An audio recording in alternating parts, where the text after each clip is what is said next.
Christmas. Merry Christmas. I rolled the intro again by accident when I cut to Ash, and I had to redo the recording. So Merry Christmas. Yes, this is Watching Walford episode 155. Today's episode is going to cover the biggest storylines and takeaways from week 50. Yeah, it's the 50th week, and it's the 55th episode, 155th episode of Watching Walford. It's going to cover the biggest storylines from the 15th of the 12th all the way to the 19th. EastEnders aired on the 19th on BBC One, so we're going off the day it aired on BBC One. If we're going by the iPlayer release, it aired on the 18th. So yes, just in case people are confused. I will say when this is being released, I turned 22. I hid my birthday for years, but I'll just finally reveal it. I turned 22 the day this is being dropped. Not if you remember, my birthday is not happened yet. It won't happen until the Sunday. And I turned 22, like I said. Ash can make fun of me if he wants. I've hid it for years, I don't know why. There you go. And I will just preference this by saying, the topics we have is the introduction, Nigel's condition worsens, Fireman Oscar, Max returns, Zoe's daughter is revealed. I could do that in reverse if I want, but I'm gonna doing it in reverse, not like the other way. And then we have awards, thoughts about the show, strictly speaking, the after show and the outro. I think, and hopefully now when I do this, strictly speaking, strictly ends this week. At the time recording, it ends on the 20th, the Christmas Day special next Thursday, correct? Yes. Yeah, it's the final week of Strictly. As and when this airs, the results will be out there. I already know who's gonna win. I feel like George's gonna win just because he's a whole lot more popular than any of the other contestants. And it will be the year that live streamers won the reality TV shows. Yeah. Which will upset your Or gran. Karen, I don't know. It's not going to be the best answer though. It will upset your gran a lot. And just on live streamers, coming from a live streamer ourselves, we are content creators. We will be live on Christmas Day at 7:30 and 9:45 p.m. And if I talk a bit faster, I would get Apps to try and slow me down. I'm drinking non-alcoholic, and when I drink non-alcoholic, I sometimes speed up my words. I don't know why, and don't question it. But with all that being said, I turned 22. Are you feeling 22? No, I'm not. And now it's time to do the podcast. And if we just breeze through the topics, it's because we've covered them to death on Walford on Top, which you can check out. Because when this is being released, unless you remember, all the Walford on Taps should be out, unless you remember. And the last Walford on Tap comes out tomorrow. Unless you're watching this on Sunday, then it's already out. We don't even release Wolford on Taps early. I can't lie to you. No, we don't. That's why I said it'll be out on Friday anyways. For everyone. It won't be released early. There's no point. But with all that being said, and me dressed as Santy, and my dad saying I've never seen a fatter Santy, which has to be the biggest cope he's ever said. He's been saying I've been eating too many mince pies. It's time to cover. Is he wrong? That. To be fair, right before I start, I haven't touched. I haven't touched a mince pie this year. Fair I enough. haven't, because he bought the vegan ones, and I don't know whether to try them or not. Why not? I don't know. I'm debating trying them, but I usually around Christmas time every year I try and convince him to buy mince pies because they are his like. He loves a mince pie. That's my dad. You know, he loves a good mince pie. Yeah, he's all. And this year he can put them in the air fryer. He can if he wants. He can combine his two favorite things.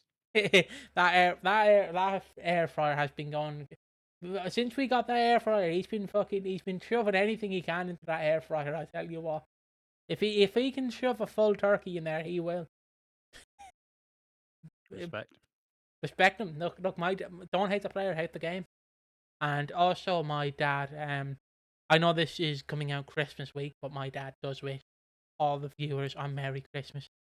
He also wanted, and I said we're not feasibly doing it because I don't want you to do it. He said he wanted us to do a giveaway where we or predictions where whoever gets the correct prediction about who is Zoe Stalker, we we would give away a gift card, and he said he would have paid for it. I went, I respect that, Dad, but I don't think you have to do that. So, but he did Yeah, I'm offer. good. Uh, That's a good offer. One thing I'll just say, from my side, I don't know why I'm so knackered. Uh, I don't know. It's been a I know Christmas is just busy, isn't it? So unfortunately, I'm not fully up to snuff. We've done a lot of content. See, we initially planned Christmas to be really chill, but then as Wolf on Tap was the only content going out, we very quickly realised that this Christmas actually going to be quite slow this year. So it kind of felt like, well, I definitely went, all right, we should actually do some extra content. So been a lot of other content obligations getting done, been a lot of stuff to truck through. So yeah, unfortunately, I'm not fully up to scratch. But yeah, I don't know. It's weird. It's a very weird time because there's usually so much going on. Like usually at the end of most years, you have the Counter Strike Major, which is like a 3 week event, and it's on at normal times. Then also on the weekend, I've got my local team to watch. Then Strictly happens. So yeah, I'm not very good at taking time for myself. It's a very busy couple of weeks. Because you go, the weekend will be the way you just kick back and watch it. And it's like, I have so much to do on the weekend. It's not even a joke.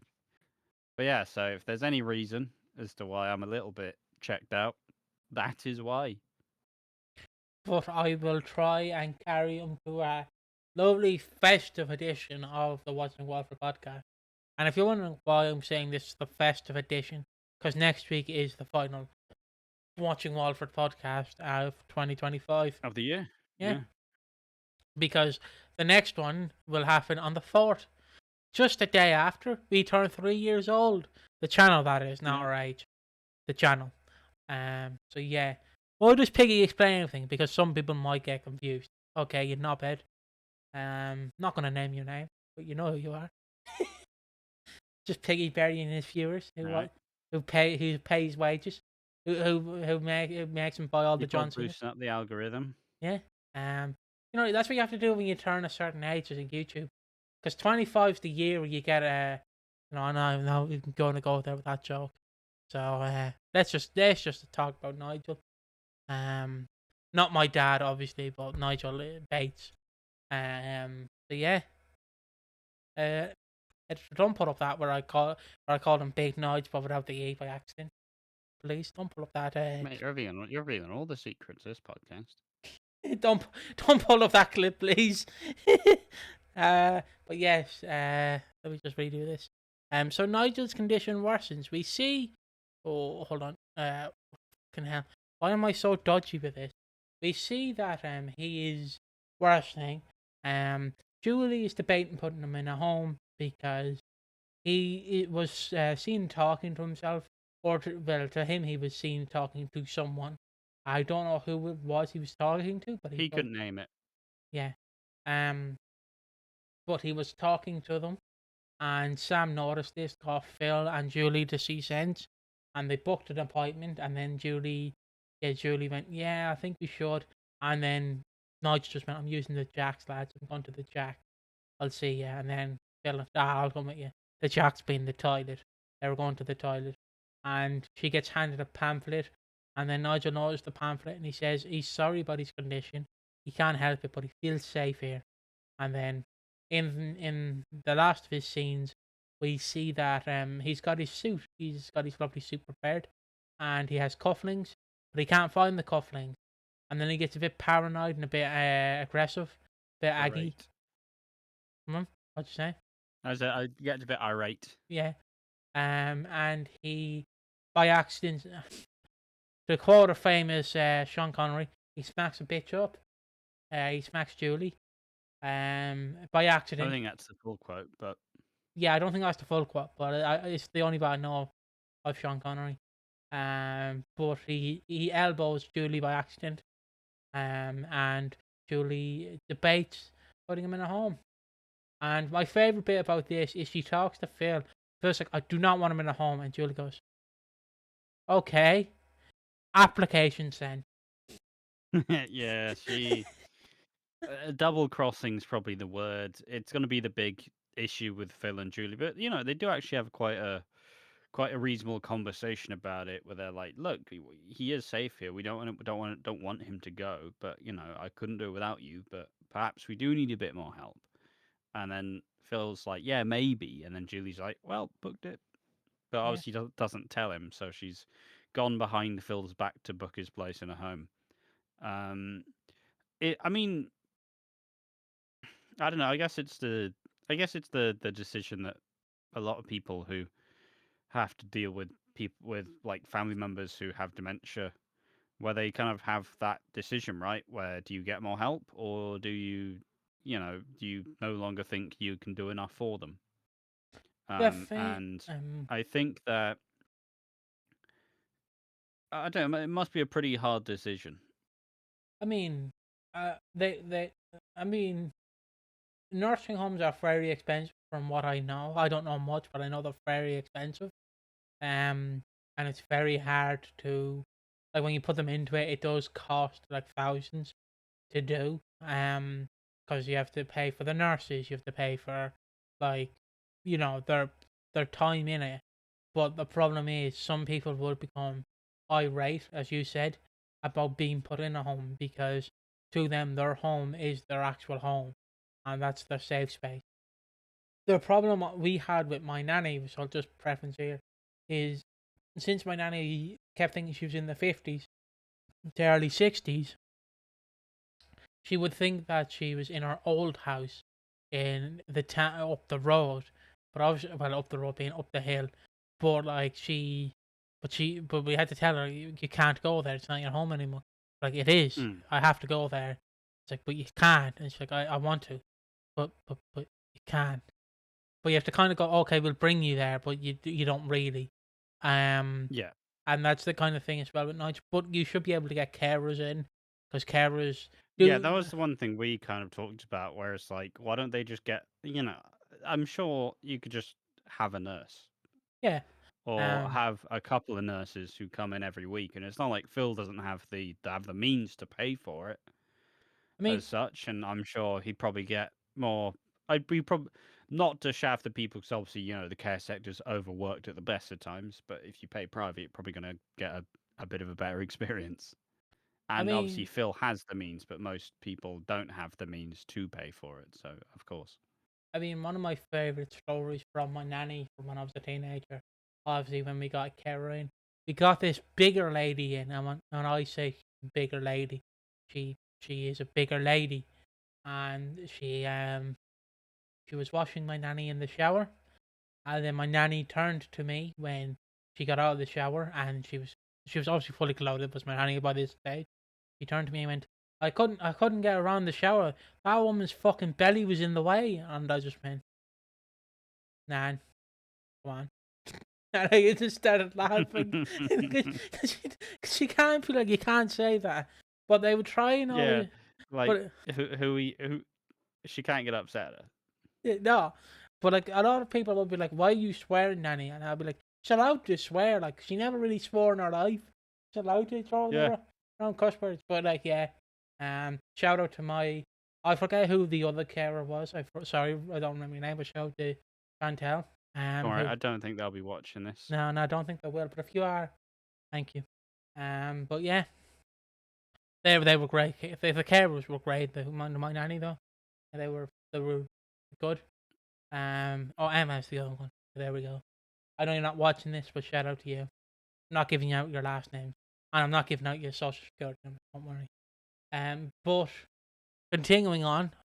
Speaking of carers, we have Fireman Oscar. Because Fireman Oscar is. Yeah, there's not much else. It's just setting the scene for the big, the not flashback episode, but the episode set in the '90s, where Nigel will see Pat and Barry and possibly someone else. So yeah, look, it's good, but it's still sad at the same time. You always say this with these sorts of stories, where they have to tell a real life thing, that a thing that does happen to people in life, and you know. it's I mean, the best thing about it is you can turn it off and you go, "Oh, Alan Bradley's fine." Like he's not actually dying. Okay, cool. Like it's kind of it's bittersweet to see the character go that way, but it also kind of shows how I think it's really impressive how Nigel's not been on screens for over 25 years ish. And now still people do give a shit about him because they've made him so lovable like this far on. And like if you told someone in like 2022 that oh Nigel Bates is going to come back and he's going to have a big dementia storyline in 2025, you're like, huh? you know. But it shows that they've done a really good job of portraying it and portraying it sensitively and depicting it quite well. Yeah, but continuing on, it's Fireman Oscar. Um, Fireman Oscar slash Max Branning returns. I will not detail the fire too much because I'll obviously do that when Zoe's daughter is revealed, but I will vaguely just go through it. I'll go through some of it. If you want our full thoughts, check out Walford on Tap, like I've just previously mentioned. So, a fire happened in the Brannon's house. Ash said Dot Brannon did it, or Sonia did it to get the insurance money. But that's in the reactions. Check it out. And Oscar notices this fire. He notices Zoe is trapped inside the bedroom or the nursery and goes in. He breaks the window. He goes into the nursery, busts the door down, frees Zoe, and brings her outside. And we've mentioned this as a focal point, but I'll just mention again. Zoe takes little to no damage. Oscar takes all the damage. She is fucking kryptonite here. She is Superman. Holding on to what I can. I'm feeling like a Superman. To quote Goldfinger. I think it's Goldfinger. And yeah, Oscar is being checked out. And then, which you can also check out in the reactions, I arguably say one of my greatest lines I've ever said in watching Walford history. But no one will watch it, sadly. But you can check it out if you want. Where Max Branning returns, he goes, "Where's my son?" And I go, "In the fucking hospital. Where do you think he is?" Still fantastic. And he has back. And now in Wednesday's episode, he is wondering why Ian is so close to Lauren. And he thinks that Ian stole the inheritance, or not the inheritance, stole the charity money. He's taken it, Ian Beale, scummy Beale. Doesn't like Ian Beale. And then Lauren ends up saying she did it, but she did it to help Big Jim. And she tries to explain to Peter in Friday/Thursday's episode that she did it to help Big Jim, and Peter's like, but he's fine. Why do we need to fix him? And Lauren's like, I wanted Jimmy to have the option of like knowing that his parents did care about him and did try to help him, even if it sounds so silly. And Peter's like, okay, leave me alone. And then Max is like, all sorted out, Lauren. He goes around, has a few brewskis with Peter. Just make sure, because I hit my keyboard, I make sure I didn't mess anything up. But he has a few brewskis with Peter, and he basically says, I don't have a chance with Tanya. I wasn't there for my kids. I want you to be there for your child, Peter. And Peter does like it. Then Lauren comes in, and they go, let's try on Christmas jumpers. Woo! Family. And they do. It's a very rare moment where Max is actually being the most reasonable. Yeah. Because we always kind of joke that Max, he doesn't reflect on what he's done wrong. He just reflects on who fucked it up for him. And the answer's never Max. So it's a very rare moment when Max is having a genuine moment of clarity where he goes, I should have been better. I should have done more. But I feel like it's important to note how they're.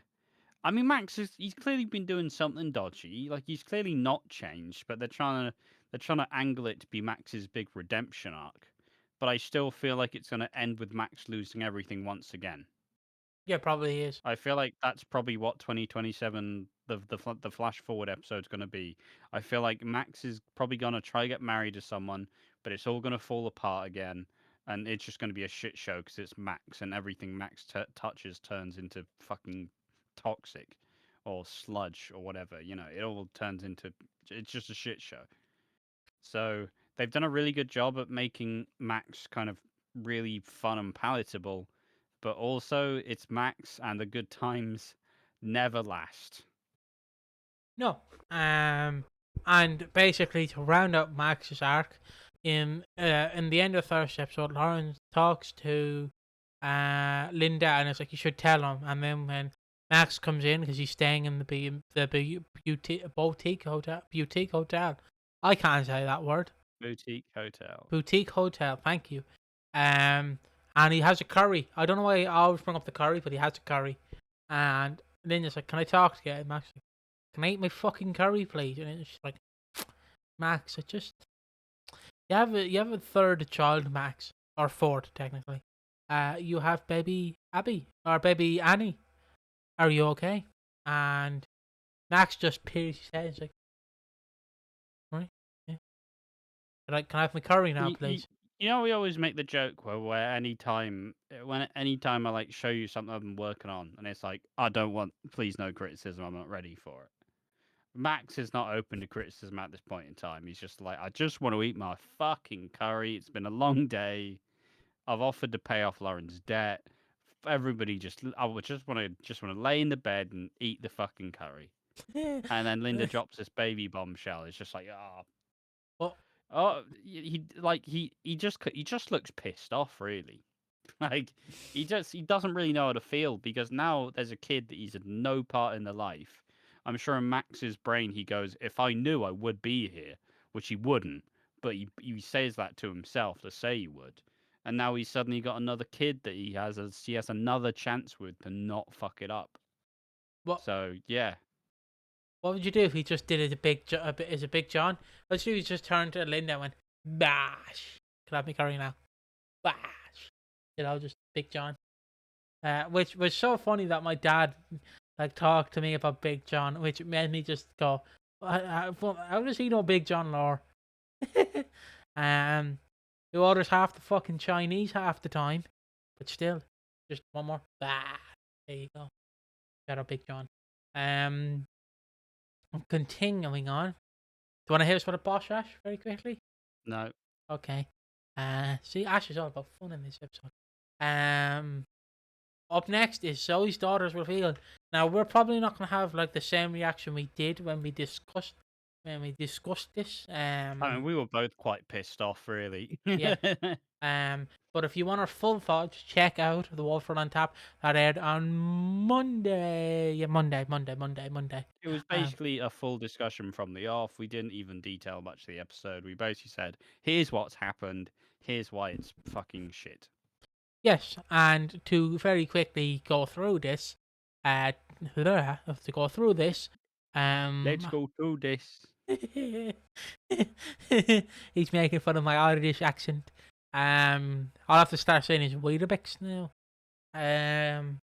But yes, so in Monday's episode, Jasmine is back with Oscar, and they're all lovey-dovey, and then Jasmine is arrested by Cindy because she did assault Cindy, and they bring her into custody, and they ask her, "Why are you hanging around Cindy?" And she goes, "I'm looking for my mother," and they go, "Mother who?" And she goes, "Mother these nuts." And Money Mess, and she goes, "Mother Zoe," and she pulls out a photo of Zoe Slater. And it's like, I really want to interact with her and talk to her, and I really want to get to know her, and that's what she does in Tuesday's episode. So it's revealed that Now, she, I will already say, this already drew a lot of ire, because first and foremost, the second Jasmine was introduced, everyone went, that's probably Zoe's kid. Everybody went, yeah, probably. But then they went, oh, no, but the daughter's dead. Oh, trans? Trans kid? Maybe? But the main default thing was that's probably Zoe's kid, which is fine. Like I'm willing to see how it develops because Jasmine's been an interesting like little complex character, but obviously the biggest drawbacks about this is the simple fact that they've shared fuck all screen time together, other than seemingly the one time where Jasmine was working the Albert and the Slaters were just they were bantering each other back and forth. So like they've not really shown any like longing glance. Like it's basically all we wanted, and it's a very minor thing. It feels like when we were complaining about when Bianca was just off screen for 3 months in the storage unit. We don't need like 3 scenes a week saying, "Oh, Bianca's locked up." Just give us one or two scenes where Jasmine longingly looks at Zoe, implying that maybe there's another motive.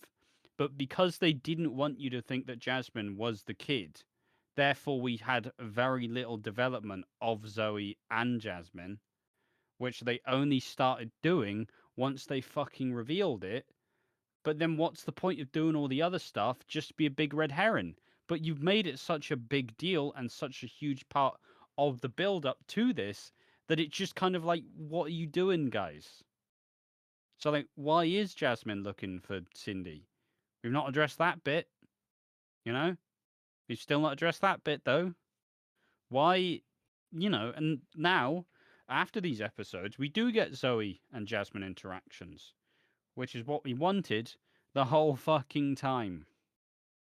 I think that's the crux of a lot of people's issues with this.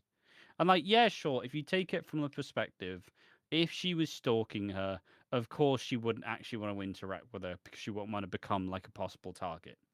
But still, you'd have to imagine the curiosity of actually like going to want to say I'm your kid. You have to imagine that it's still there. So yeah, I don't know. I just felt like an instance of the EastEnders team trying to feel like they're much smarter than the audience, but the audience figured out anyways. So they did so much to try and dissuade the audience from actually believing it. so now, so now you've built up to something that you haven't actually built up to. Like they kind of, especially the fact that they unceremoniously dropped this in like the middle of December as well. It's not like Zoe's been looking for her kid. The kid's found her. But in the meantime, like well, I don't know. It's so they they've spent so long building up to the stalker. If they just took like a sixth of the amount of time they've spent building up the stalker to reveal it about who the kid is, maybe this story would actually be way more palatable. But it's not because you put all your eggs in the wrong basket. Yeah, yeah. I'm not really gonna share my thoughts on it 'cause I already did on Walford on Tap, but I echo the same things. Really, It, hmm? It's not to say that we're disinterested in seeing, like, I want to see Jasmine and Zoe develop a relationship. I want to see Zoe meet her other kid. That I want to see. But I just think the way they've done it just kind of, it underwhelms it all. Like, It you spent too long focusing on the wrong things, and now you're expecting it to be this big shocking reveal, but everybody thought it was the fucking case. Everybody thought that Jasmine was Zoe's kid. And now that they've fucking revealed it, it's just like, oh, yeah, great. Now can we fucking finish this stalker stuff now, please? Like, but I'm excited to see. I want to see them build a relationship. I want to see I want to see where the son is. I still think the son's going to be the stalker. I want to see them united in the end and actually work through a lot of the trauma that came from Zoe abandoning her kids. I want to see it developed.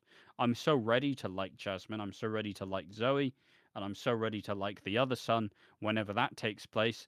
But at the end of the day, I they've just done such a poor job of it that instead of actually being excited for the future, we're basically excited for the end of this storyline as we know it. yeah, yeah. And you've said they shared some scenes with they do. Um, hold on. So You get continue. some scenes of childlike wonder, Yeah, which is the kind of that's what we wanted all along. Now Jasmine's kind of looking at Zoe like, whoa, kind of that like she's not starstruck, but she's kind of just like she doesn't know how to feel. But it's that like inner kid within where it's like I'm finally getting to see my mum who abandoned me. But then she has to grapple with the emotions that she did abandon me and I was adopted, so why didn't she want me? But also the fact that she's finally actually spending time with her, which she probably never thought she was ever going to be able to do. yeah. So to just wrap this around, Anthony, just include him here, does get the medical records, by putting someone's promotion over their head. and he does get the records, Blackmail. blackmail, and he does get the records, and then he does he does go to tell Kat, but he tells Kat the kids are dead, and he's going to look for the kids. So that's the week of EastEnders. Yeah, Is that the week? I mean, you Fucking hell. you pretty much described that they interacted afterwards, which they do, Yeah. and we did go over the fire because so he does get trapped in the Yeah. fire. So Yeah. Just Max stuff. Yeah. yeah, Christ, that's it. That's the week. yeah. Christ. Um, so I now it's the But thought. it all went by so quickly. Now it's the thoughts and awards. So I'll go first. Just let me get the timestamp here. There we go. So I think this week it's controversial. It's definitely controversial. We've done a video that will be released tomorrow. Unless you remember, it'll be released Monday. Just I'll just say that as well, like it's a double bill, because members are like, oh, you said our video is releasing tomorrow. I mean, when the audience, general public, see this. Of Zoe Stalker, and we've pretty much outlined, because Anthony is being teased to be the dad. We've pretty much outlined that they've shot themselves in the foot, because for years people have clamored for more of the Watts family like legacy, because obviously Den Watts is the first ever hard man on the square. He's the first major villain as well. I guess Nick Cotton as well, but Den Watts was kind of an anti-hero at the start. Then obviously you have Yeah. Dennis Rickman in the 2000s, which people loved to death. And then obviously Dennis Rickman did have a child, Denny, but for some fucking reason, I don't know why they couldn't just kill off like a different character. They decided Denny was the kid who was going to die. You know, the grandson of Den Watts. You know, the grandson of Den Watts, the son of Dennis Rickman. You know, I also argue it also completely stalled out Sharon's character development because now she's just basically in the fucking holding cell whilst Albie gets old enough. But to think that now Sharon has to wait like 20 years to actually have an adult son is unreal. but what I yeah, as I was saying, All I'm saying is Sharon should just adopt a kid. Sharon should adopt a kid and they'll become the kind of legacy Watts in a sense. but unless they do reveal that Dennis Rickman did have kids off camera, like before They 2005, won't. they They won't. teased it. But obviously they teased it with Zoe, and then they just went, yeah, it's probably Anthony, and then everyone went. But Dennis Rickman's right there. We want more Dennis Rickman. Why are you robbing us of Den Watts' grandson and granddaughter who would be on the square terrorizing It's also shit? kind of a beautiful. It's kind of a beautiful like bit of irony as well because Dennis would have had kids with the woman who played part in killing their granddad essentially, Which, yeah, and would have been funny. I like in a weird sense that's the only thing that's keeping Den Watts alive is the person who played a part in killing him. Like I don't know, there's some kind of beautiful irony there. But with the fact that they've revealed that it's possibly Anthony, again, I'm going to say possibly revealed because, again, this could all change. It could just be someone else. But with the idea that Yeah. it's possibly Anthony, you kind of just go, oh, that's it. And Oh, like we jokingly talk about Anthony saying he's shit, but like no, he is probably the worst character on EastEnders this year. Like Reese. we like him because he's shit, but also I don't know what his character's all out of whack. Like with what they're doing, you know, you could even argue it's some level of like just killing the character assassination in a way because you've taken Anthony who was kind of the good boy but it's like a bit weird. Or now he has a restraining order taken out against him. He can't see his kids, and now the possible kids that he may have, he is basically trying to take away from Zoe. And like he's just using a bunch of like not incel because it's not that bad, but he's using about like he's basically like, yeah, and that bitch took them away from me. It's like Anthony, you and Zoe weren't even in contact then. Like what do you expect?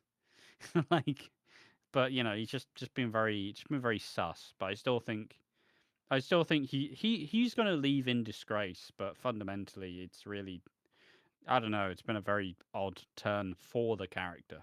I can see this being a modern, like 2018 Alfie Moon in a sense, and we've jokingly said before that it is a character assassination, even though he didn't really have a character beyond like 2000 and whenever he left. Because when he returned in like 2011 and 2014, it was just kind of like, oh, Anthony, hey, It how are was like you? brief glimpses. Yeah. Yeah. Um, I know it's technically character assassination to take like this character and give him a bad boy edge. I like the bad boy edge, but I do agree it's a bit wrong to like kind of like for people who grew up like all one of you who is Anthony's fans, like it would be sad for them. But I yeah, and also on the week, Jasmine being revealed to be the daughter who is alive, it just felt like what? Why? Why would you? Why? Why would you? Why would you do that? And it's just it didn't leave me wanting more. It just left me going, oh, okay, right. Where are we going from here? And I know that's silly to say, but I was more like, okay, that's it. Like I just don't know how to describe. I just didn't feel like it was the right choice. Like, cause I've compared it to this. I said it's like Ben Whaley is the type of guy who, before COVID had an outbreak, he caught air in a jar and then sold it during COVID, saying pre COVID air for sale. That's the type of person he is. Which I like that metaphor. Um, but like it's just silly. It's just silly. And yeah, that's my thoughts about the week. Oscar being Fireman Oscar was great, and Max returning was also good. Max hopefully sticking around now. So yeah, your thought. Yep. Uh, I mean, Monday was. I think Monday was the most shocked a lot of people have been in general, but we weren't shocked because it was a really kind of. It was a really big reveal that kind of stunned us all. It was a big reveal that like you've built it up so much, and this is what you get out of it. That's kind of the like, how did you fuck it up this bad? Like it's you know anything when like when writers get all sensitive about what the viewers think, it's like oh, but we're gonna change stuff because people were figuring it out. It's like well, no. If it's a good story, yeah, like predictable doesn't matter if it's interesting in the way that it gets there. But if it's not interesting in how it gets there, well, you're doing a shit job at telling the story, aren't you? So it's just a pretty dodgy. It's just a bad telling of the story. It's putting too much focus elsewhere. Yeah, I don't know. And like, I love Max coming back. Max coming back's great because he is just Hurricane Max. He comes in for one day. He fucking ousts a big secret that Lauren's been keeping the entire time, and suddenly tries to both fix it, but also basically ruined her life. It's just crazy. He makes all the worst decisions at the perfect time to make them. So Max coming back is really exciting. But yeah, the Jasmine stuff is not great. I'm excited to see how it takes shape after this storyline's over. But whilst it's still going on, I am so bored of having to wonder who Zoe's stalker is. And now it is time for the Chris Clen. It's time for the awards. I don't know if I was going to say the Chris Clench Award. That is one of the awards. So we have the awards is as follows: the Chris Clenshaw Award, most deserving, most promising, like what we think is promising. I don't know what we'll get it this week. Honestly, I do not know. And then we have the Keanu Taylor, oh not the Keanu Taylor, the Anthony motherfucking Truman Award of Excellence. And then we have you need slapping down and underrated. So or underrated and you need Ooh, slapping down. camera, there we are. What'd you say? That's just autofocus. I was having to doing a little jig to make it focus on my lovely face. Oh, okay. So I guess we start with the Chris Clenshaw Award. We usually start with that. Um, what do I think was most promising? Uh, can I come back to that, Chief? I generally don't know. I I mean, get I'll give two easy ones essentially. First, I'm excited to see Zoe and Jasmine's relationship once the Stalker storyline's over, and I'm really excited to see how they're going to navigate now being mother and daughter, despite Zoe not being a parent for the last 20 years. That's what I'm excited to see, and I like the potential. I think they've done a good job at kind of bedding Jasmine into the square. So now it's going to be kind of fun to see, does she become an honorary Slater, or does she kind of remain steadfast in like by her adopted parents, or does she kind of fit the bill? Is she going to be like a new big Slater character, kind of, paving the way? Or alternatively, just Max's money wherever he goes, whatever he does, he is an asshole and he always makes the wrong decision.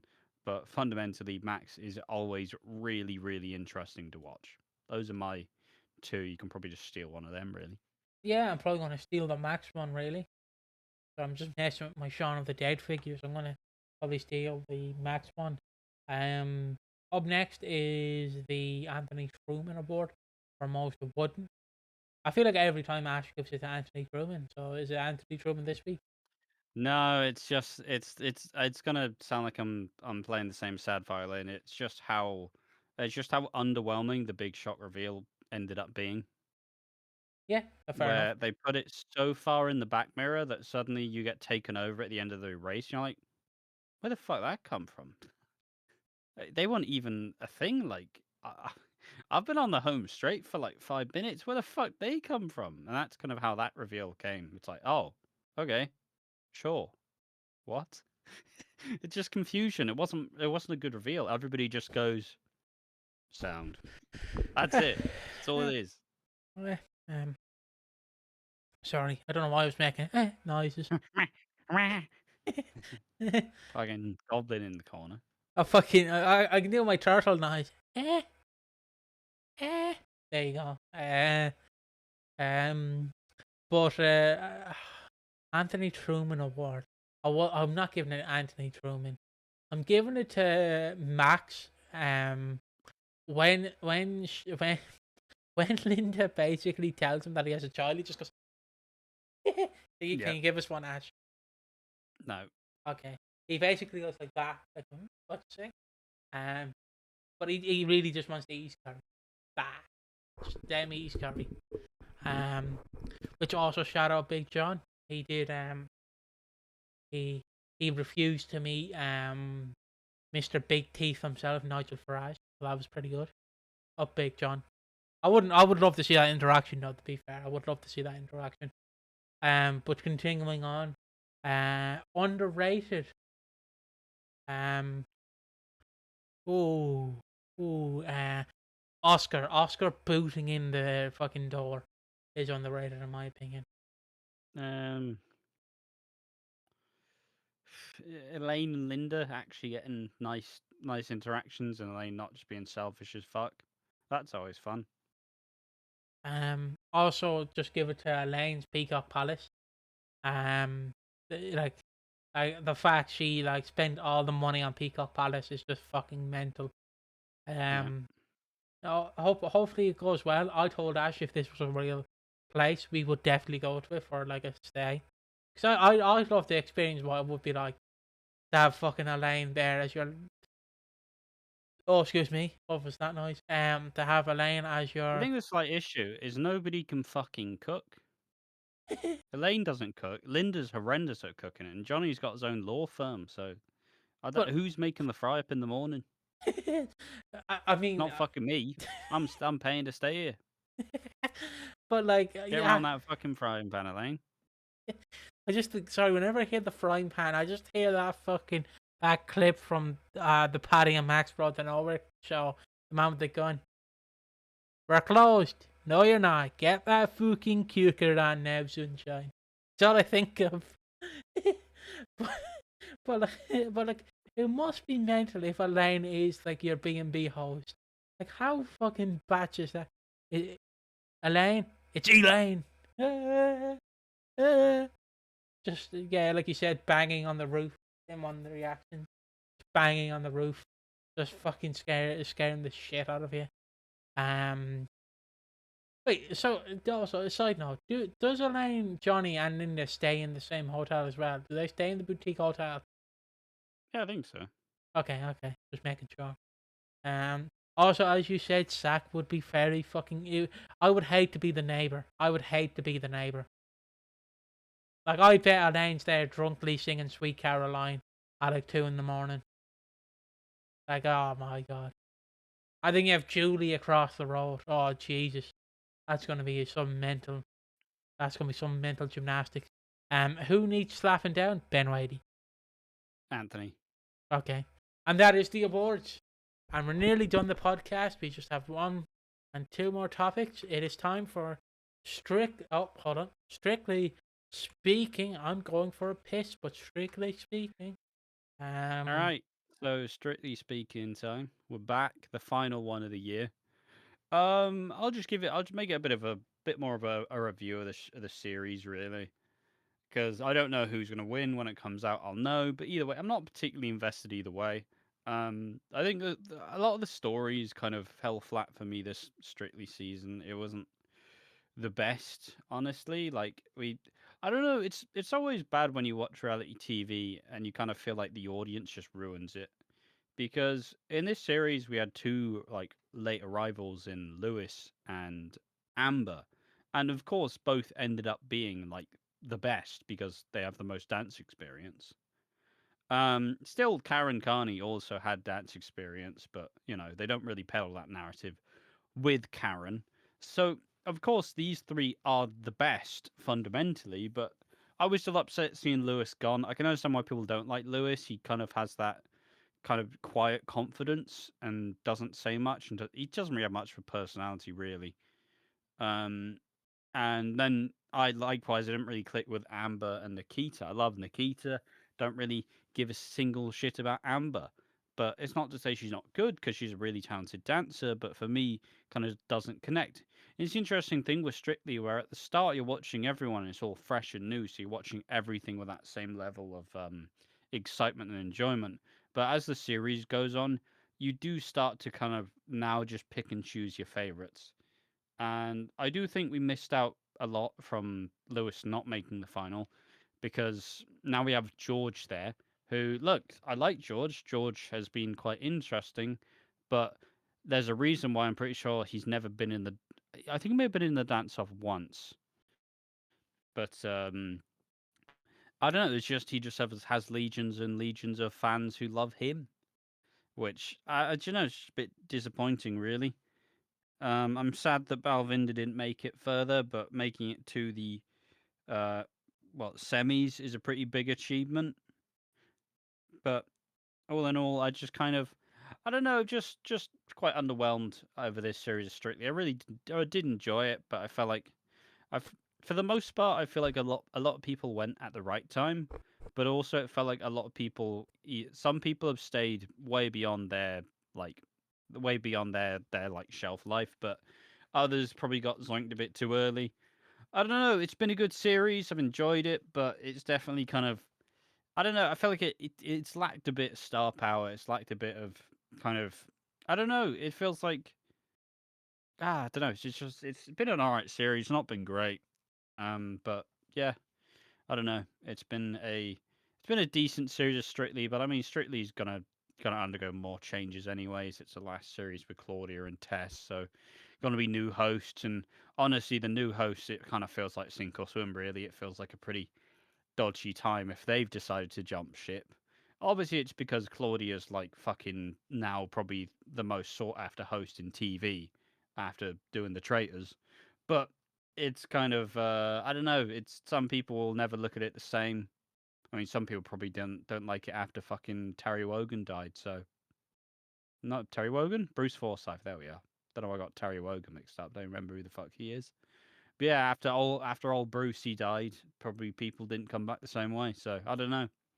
It's definitely it feels like a state of flux. A lot of scandals are coming out each year as well. Like I don't know, I feel like a lot of people are kind of naturally starting to get less and less favorable towards Strictly because like I don't know, is there some sort of curse if you go on Strictly, you're just gonna fuck up your life for the next 2 years, a la Jamie Borthwick. So don't know. It feels like a bit of a poison chalice, but I'll still be there, still enjoy it. Yeah. Did Suki Panasok get eliminated, or is she still in it? Yeah, no, she got eliminated in No. the quarterfinal. Well, semis, no, in the semis. She got out last week. Honestly, she made it way further than she had any right to, so fair play. Yeah. I guess now it's time for the after show. You ready for the after show? Yep, I don't have too much to talk about, but I got fuck all, really. I'll just say it's Christmas. It's Christmassy. It's Christmas Day. People are dying. Go fuck yourself. Um, just yeah. On this, we will be. I'll just make this a part of the after show. We will be live streaming Christmas Day at 7:30 and 9:45 p.m. And you can tune in if you want. You don't have to, but I would appreciate if you showed up. It would be a Christmas miracle. I also just want to say, a honest thank you, whoever is still watching, whoever is still watching this. I want to thank everybody who has tuned in to Watching Walford throughout this year. I know I should do it on the next week's podcast, but it is Christmas, and I am grateful for all the viewers and watchers and enjoyers that we have on this channel. It is really tremendous that people still like to listen to a 25-year-old, and when this comes out on the 21st, a 22-year-old. It is amazing that you people actually like our opinions. I find it batshit as well that people will actually listen to our opinions. Mostly Ash's opinions. No one really likes my opinions because I'm just the granddad who rambles in the corner. But I do appreciate each and every one of you for doing that and making this a lovely, lovely place for me to come in and rant about EastEnders and sometimes Coronation Street and sometimes Emmerdale. Never those two. I just gotta buff out my resume. You know what I mean? I am taking job offers for any channel who wants me. To be honest. So yeah. What is your Christmas giving gift? Uh, Not much really. I mean, for me, it's been a very low key December this year. It's been quite a I don't know. It's just been weird. It's been kind of fluctuating in and out of slumps. Expectations set very high. Expectations being a bit dashed. Even I don't know. I've kind of reached that point. I'm not complacent, but I'm definitely relatively content. And because, usually Christmases were pretty shit for me. It was always kind of like I was always worried about it each time. But I felt like after a couple of pretty solid Christmases, I'm now just like I'm ready for it to be done. Really, I like they're actually that much of a shit. Like I've had enough Christmases where I don't feel like they need to prove themselves. It's just like birthdays. There's been enough good birthdays now where I don't need each birthday to be fucking fantastic. I just need it to be more of the same. So yeah, I don't know, but it's just been busy. I definitely fallen for the trap of doing too much reality TV shit this year. Definitely, definitely. I feel like I've aged about 4 years in 3 months. But it's been a good year, all in all. Not really much to complain about. I just hope I managed to get back to enjoying the time off, essentially. Yeah, yeah. And I Uh, say that as after this, I'm gonna go eat food, and then I'm editing down the reactions, and I'm making shorts, and doing all the other shit. do you want me to do the reactions for you for this week as a Christmas gift? If you want, mate, It's up to you. I can do it. It should be fine. All right, Should be fair enough. fine. Fair enough. I just thought I'd offer. It's a Um, nice offer. yeah. He only makes the offer on camera. I Take it did. back. I did make it off camera as well. You did. You did. I did. I didn't. I didn't. He's lying. I'm only messing. I did. I did actually. What I will say is, it's Christmas season. It's a nice, lovely time of year to do this for this channel. I enjoy like Christmas on Watching Walford. It is mental though All that I'll say is I will prefer when we don't have to watch the episodes every day, 4 days a week. yeah, I like my space. I like not having to do things on a regular basis. yeah. I like But the choice. you're not getting a choice. You're doing it for the entire year. Yeah. Fuck that. I quit. Do you? He quits. He quits live on camera. He's not doing it anymore. I can't stand no more, boss. I did watch. Sorry, no, I did watch South Park season 27, season 28. I can't really go into detail on the episodes because I was just trying to make this not a political channel, so I can't really go into detail on the episodes. But what I will say is it does a good job of making fun of the current president of the United States. And one of my favorite twists, because they have in the show, in the series of season 27 slash season 28, there's a split into two because there's an entire like ordeal with fucking HBO and everything. But um, basically in the split season, they had Satan like have sex with the president, and obviously Satan becomes pregnant with the president's baby. And the twist they have on the final episode is that the baby, there's missing camera footage, and the baby mysteriously gets some paper towels, not paper towels, some bed sheets, and mysteriously hangs himself. Mysteriously. If you don't know, that is a reference to real estate agent. Fuck, I did it again. Real estate uh, agent Jeff Epp. So yeah, New York real estate agent Jeff Epp. Yeah. So yeah, I enjoyed that twist. It was fun. So yeah, I don't really have much else to say. I was just waiting to talk about watching some TNA 2006, all non-stop action wrestling. Fucking my favorite bit, like clown car style. I'll just mention it here. I'm currently going through the episodes and like the pay-per-views, and on the pay-per-view they have Christian Cage obviously defend his title against Monty Brown, who's another one of my favorite wrestlers, and he wins the match, and then Jeff Jarrett comes out and he says he wants a match, and then Chris is like, "I'll whoop your ass, but I'm not fighting. I'm not like giving you a match, but I'll kick your ass." So he beats the crap out of Jarrett, and then his Jarrett's like stable of Planet Jarrett, which is America's Most Wanted, Team Canada, and Abyss come out. They all beat the shit out of Christian.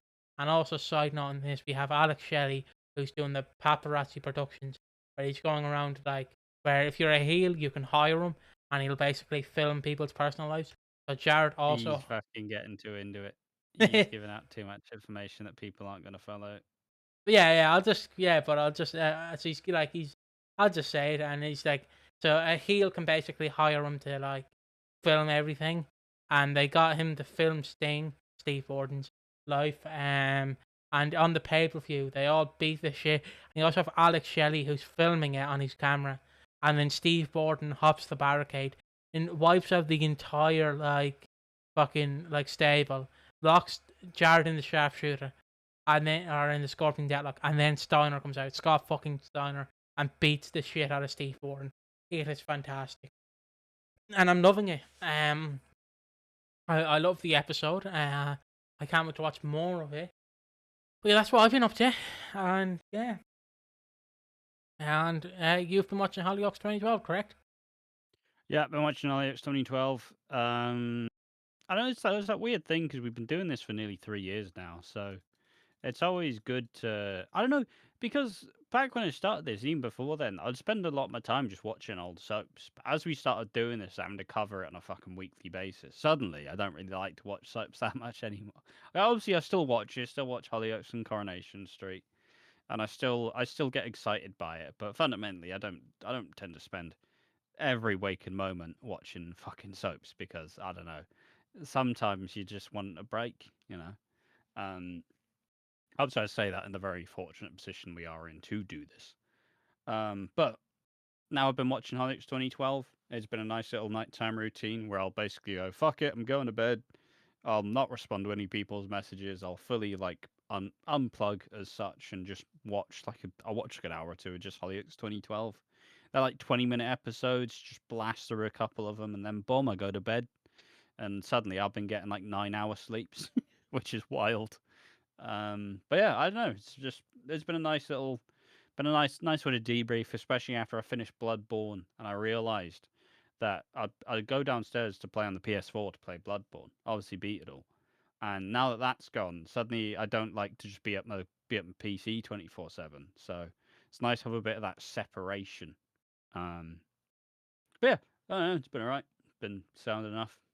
Yeah, Definitely wondering what game I'm gonna play next. But yeah, yeah, it's been alright. I think we leave Not it much to there. complain about. We just Yeah, leave it there. probably just stall for about 10 more seconds. Get the Yeah, hour mark. I hope everyone has a Merry Christmas. I hope you all have a good Christmas, as I was saying, and I hope, Happy holidays. yeah, happy holidays, happy Crimbo. I will say one of Happy my, evergreen. yeah, happy Evergreen. I had to quote that guy Joe.